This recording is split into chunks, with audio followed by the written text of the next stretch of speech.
Good evening, everyone. My name is Menno Shuking. I'm a transportation planner with Minneapolis Public Works and the project manager for the North 2nd Street Bikeway project. Welcome to this virtual open house. Um, we will be doing a 10-minute presentation on the project, and then we'll do a Q&A after the presentation. Just one couple meeting logistics. We are recording the meeting. So place the questions in the meeting chat, and then afterwards we'll use the raise hand feature to unmute you and go through your questions. So North 2nd Street, our project is from Dowling Avenue to Plymouth Avenue. There's a picture here on the right. This is a very industrial area between I-94 and the river. Connecting some existing bikeways at 26th and Lowry and Dowling, as well as Plymouth Avenue bike lanes, and future developments along Upper Harbor towards downtown. So this is a 2.2-mile street retrofit where we plan a two-way curb-protected bikeway, traffic safety improvements, and updating sidewalks with Americans with Disability Act compliant pedestrian ramps at intersection corners.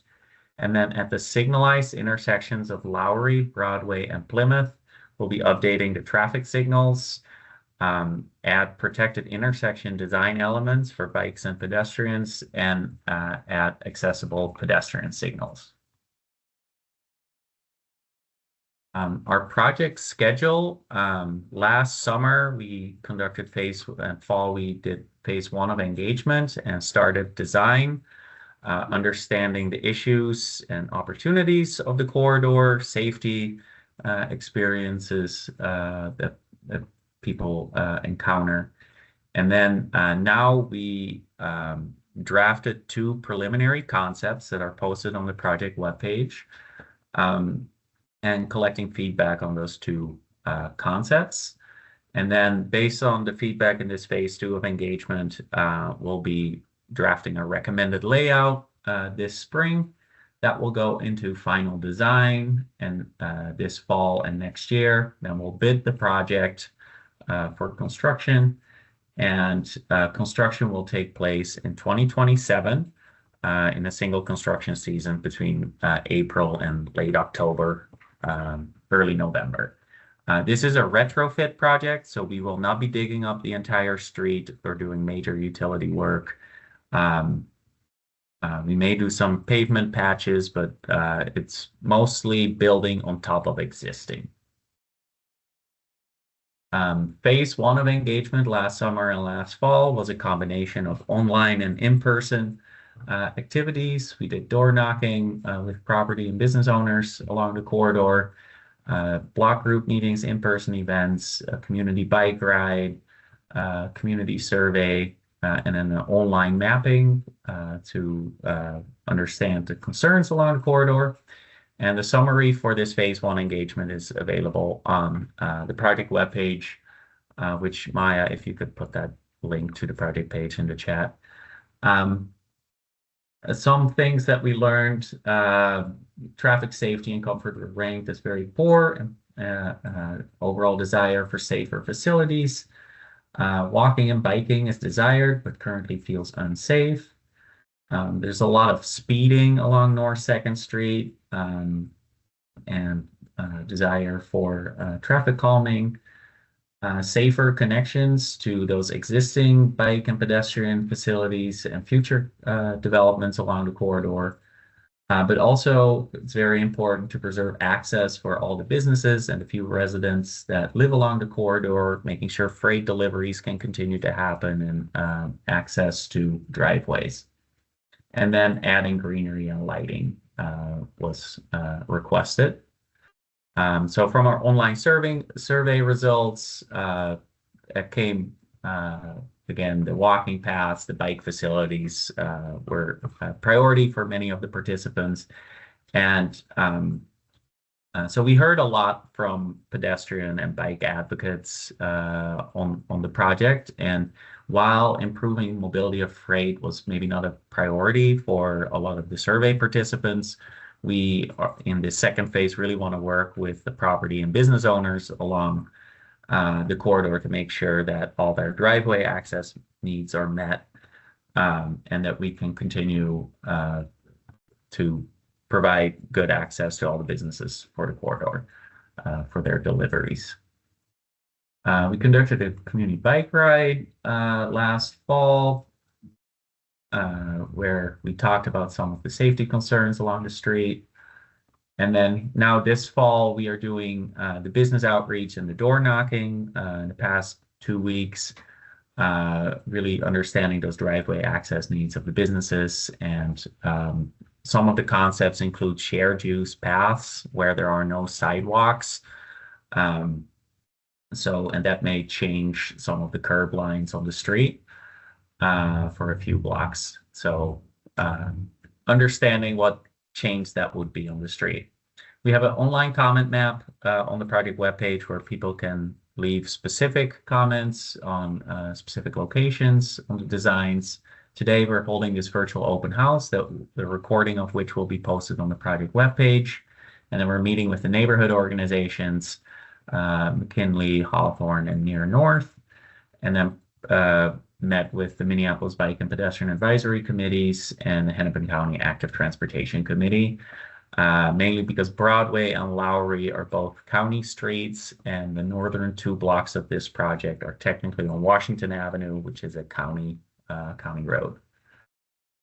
So the 2 concepts that we have posted on the project page are a base concept that updates those signalized intersections, adds a curb protected bikeway along the east side of the street, and updates the pedestrian ramps at the intersection corners. I should note we picked the east side of the street because there's fewer driveways compared to the west side of the street, and most of the traffic on North 2nd Street is actually headed west towards Washington Avenue and I-94, and there's fewer streets leading towards the river. On the enhanced concept, we have shared use paths on some blocks that currently miss sidewalks. We are showing areas where we could add greening or stormwater infrastructure.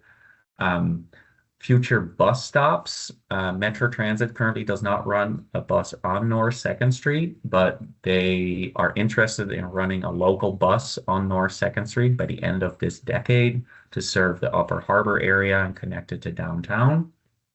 And then also enhanced unsignalized intersections to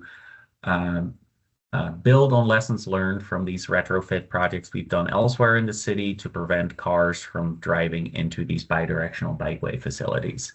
So right now we're hoping to learn more about what elements and intersections we should prioritize for these improvements, because we can't quite do everything in the enhanced concept. So see what's feasible with our budget. I should also note that with the Blue Line light rail project, which is proposed 1 block west on Washington Avenue, that project is actually taking on the Plymouth intersection as a traffic mitigation, where they'll be adding dedicated left turn lanes to that intersection. So that intersection is taken off of our project. And then at 21st Avenue, the Blue Line project, 1 block west, is proposed to add a new bridge over I-94 for light rail, bikes, and pedestrians and cars. And their bike facility along 21st Avenue that is proposed in North Minneapolis, crossing I-94, would connect to North 2nd Street and this bikeway project. So typical cross sections, North 2nd Street can be split into 2 halves. North of 26th only has parking on one side. South of 26th has parking on both sides. So in the existing conditions, there's painted bike lanes on both sides with 11-foot lanes. And in our base proposal, we would maintain those 11-foot lanes and 8-foot parking on the west side. But then we would shift the bike lane from the west side, move that space to the east side to create a bidirectional bikeway facility with a concrete barrier along the east side of the street. So that would look similar to this picture below, which is from Blaisdell Avenue in South Minneapolis. And then on a few blocks where we currently are missing sidewalks, we're proposing shared use paths, which means that the bike facility would be on top of the curb, behind the curb, and we would be shifting the curb line of the street, but still maintain those 11-foot lanes. South of 26th Avenue, currently there's parking on both sides of the street and painted bike lanes. And similar to north of 26th, we're proposing to take the bike lane from the west side of the street, move it to the east side of the street, and then shift the rest of the street cross section to the west. Maintain those 11-foot lanes for freight traffic and business deliveries, and maintain the majority of the parking.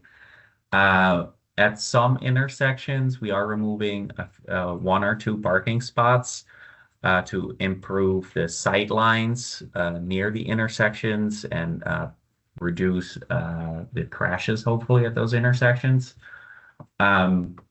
Then in the enhanced concept, we're also showing some blocks where we're proposing green space for stormwater and trees. But we're not going to do that everywhere as proposed in the enhanced concept, but we're looking on feedback what would be good locations for that, because that would require removing some parking. However, even in the places where we are removing some parking for the green space, it wouldn't be for the entire length of the block. It would be near the intersections to also improve those sight lines. And then here on the right are those shared use path alternatives where the real difference is really that the bikeway and is also a pedestrian facility and at sidewalk level instead of at street level. The intersections, so the signalized intersections of Broadway and Lowry will be updating the signals and adding accessible push buttons and those voice activated crossings. The bikeway, so here at Broadway, is proposed to be in street, but then as we approach the intersection, the bikeway will be raised to sidewalk level to give more protection and better sense of security for bikes as they wait for the signal to cross Broadway. These are 2 snips from the enhanced concepts that show those proposed bus stop locations.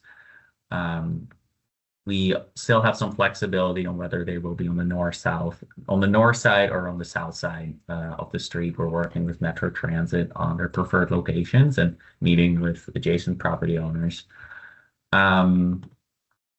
Let's see, that's it on those. Then along the entire length of the corridor, so those green spaces, this is an example of what that stormwater feature could look like with like gaps in the curb. Here is an example from Blaisdell Avenue where that greening space is it's kind of floating off of the curb and adding trees. One design item we're also looking at, due to the high truck traffic volume of this street and the high speeds, we are looking at whether we can make a taller barrier than our standard retrofit projects that usually have a 5 to 7 inch curb, and look at an 18-inch curb. Now this is a precast curb, so it gets constructed ahead of time and then placed and anchored into the pavement instead of being cast on site with concrete. And then here on the bottom is a snip from our enhanced concept that shows all the elements we're looking at. So those green space opportunities near the intersections, improving those sight lines, showing a future bus stop location near the intersection of 26th. We can also add green space opportunities on the west side of the street in the mid-block area, which would require removing 1-2 parking spaces. And then the block between 24th and 26th is missing a sidewalk. So this is one area that we're looking at adding a potential shared use path. Some other items we're looking at, with these retrofit projects, we have experienced in a couple cases that passenger vehicles or delivery vans drive into these bikeways, and how can we prevent that from happening?